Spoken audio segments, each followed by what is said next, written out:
ఈరోజు మార్నింగ్ లేవగానే టీ తాగాను. బ్రేక్‌ఫాస్ట్‌కైతే క్యారట్ దాంతో పాటు ఒక బ్రెజిల్ నట్ ఇంకా 2 అంజీలు తినేసాను. కొబ్బరి చట్నీ దాంతో పాటు గుంత పొంగల్ కూడా తిన్నాను. అది కంప్లీట్ అయ్యాక పెరుగు గుంత పొంగల్ కూడా తినేసాను. కొంచెం గ్యాప్ ఇచ్చి కొంచెం కాఫీ తాగేసాను. లంచ్‌కైతే వైట్ రైస్ దాంతో పాటు ప్రాన్ ఫ్రై. టేస్ట్ చాలా బావుంది. మంచి స్పైసీగా అయితే ఉంది. గ్రేవీ కూడా చాలా బావుంది టేస్ట్ అయితే. అదొచ్చేసరికి కంప్లీట్ అయ్యాక కొంచెం రసం వేసుకొని ప్రాన్ నంచుకొని అయితే లంచ్ అయితే కంప్లీట్ చేసేసాను. ఇంట్లో అయితే మమ్మీ స్వీట్ చేసారు. ఇదొచ్చేసరికి బేసన్ ఇంకా రవ్వతో చేసారు. అదిరిపోయింది టేస్ట్ అయితే 3 తిన్నాను ఆస్వాదించుకుంటూ. ఇంక ఈవినింగ్ అయితే అయింది. ఆకలి కూడా స్టార్ట్ అయింది. 2 కుకీస్ దాంతో పాటు కొంచెం మిక్చర్ అయితే యేసుకొని తిన్నాను. దాని తర్వాత కొంచెం కేక్ గూడా తినేసాను. అయితే డిన్నర్‌కొచ్చేసరికి చికెన్ ఫ్రై పీస్ బిర్యానీ తిందాం అని చెప్పి అనిపించి ఆర్డర్ అయితే పెట్టాను. టేస్ట్ బావుంది.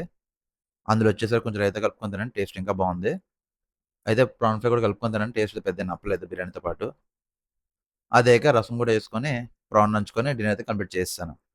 ఇంకా ఫుల్‌గా తినిన తర్వాత సోడా పడాలి కదా! స్వీట్ లైమ్ సోడా తాగి ఫేస్‌కొచ్చేసరికి మాయిశ్చరైజర్ ఇంకా హెయిర్‌కి సీరమ్ రాసి డే అయితే ఎండ్ చేశాను. బాయ్.